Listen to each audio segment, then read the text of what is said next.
Health Secretary Robert F. Kennedy Jr. reportedly intends to remove all 16 members of an influential task force, one that plays a key role in determining what treatments insurers must cover and makes recommendations about care that are followed by doctors across the country. It's a move that could have big implications for the healthcare system at large. Stephanie Tsai joins us now with more. Stephanie? Now, the advisory panel may not be well known, but it is important. The Wall Street Journal has reported that Secretary Kennedy plans to replace the members of the United States Preventive Services Task Force, while the HHS sent us a statement saying no final decision has been made.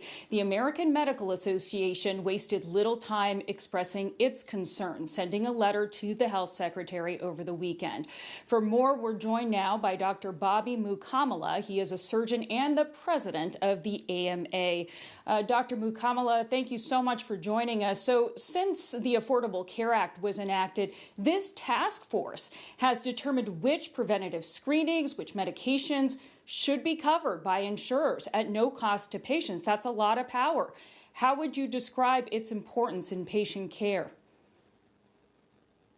I would say it's very important. I mean, science is an evolving process, right? So what we used to know when I was a resident training in the last century, and what we know now about something, for example, as simple as an ulcer in your stomach, right? I mean, that used to be something we cut out, and now we know that gets treated for H. pylori, right? So science evolves, and that's something that it takes a lot of attention to keep track of that. And this is a group at the USPSTF that has the background, that has the education, to be able to say, okay, based on what we know from the science at this moment, this is what we should screen for. And the consequence is you improve people's lives and you decrease the cost of care by screening and finding something early on before it becomes an expensive stage 4 cancer. The Supreme Court, though, has ruled that it is within the HHS Secretary's authority to replace these appointees. He's not talking about getting rid of it. Most of the current appointees were appointed by former President Biden. What is driving the AMA's concerns? Well, there's a vetting process to figure out who's going to be working on this important committee. These 16 people have an enormous influence on the health of our country. And so to basically say, you know what, none of them should do that anymore, and we'll replace them. And we as physicians, not knowing who's going to replace them, what their recommendations are going to be, what they may see differently, that's just too much of a black box, right? And that puts our patients' health at risk.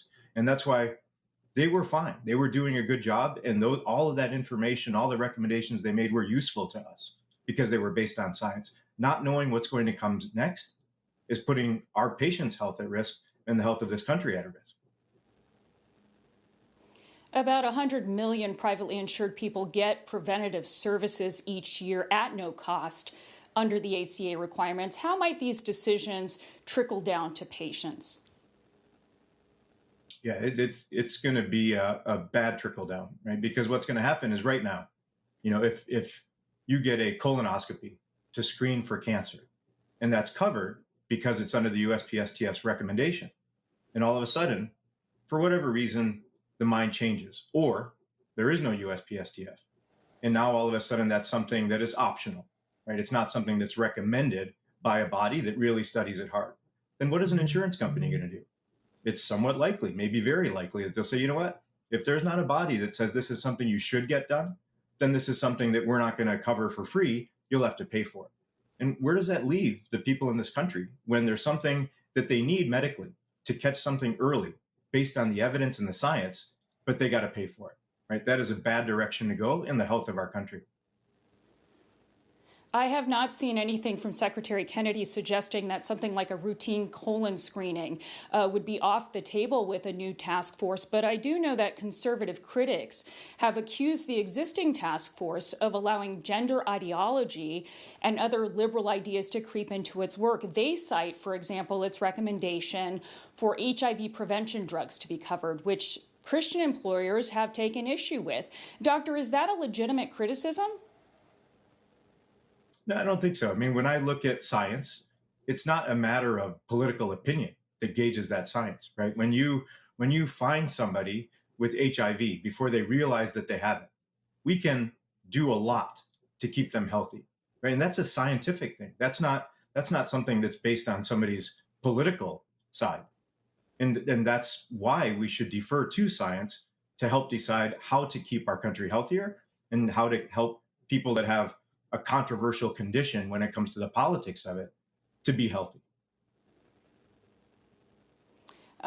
Kennedy took very similar steps to gut and replace members of the CDC's Vaccine Advisory Committee last month. Do you see this as a pattern, just the wholesale firing of an entire task force? And what's the worst case scenario if that continues? Yeah, I mean, I guess have seen 2 in a row. Yes, that looks like it might be a pattern. And I think that's a bad pattern. The consequence of which is the health of our country is not going in the right direction or will not go in the right direction. And that's something that we're very concerned about, right? For what we invest for healthcare in this country, we should be healthier. And when we take the knowledge that goes into trying to keep patients healthy and sort of saying, you know what, we're just going to replace all that and see what that comes up with, the unknown is something that we as the physicians of this country that work hard to keep our patients healthy are really worried about. Dr. Bobby Mukkamala with the American Medical Association, thank you so much for joining us.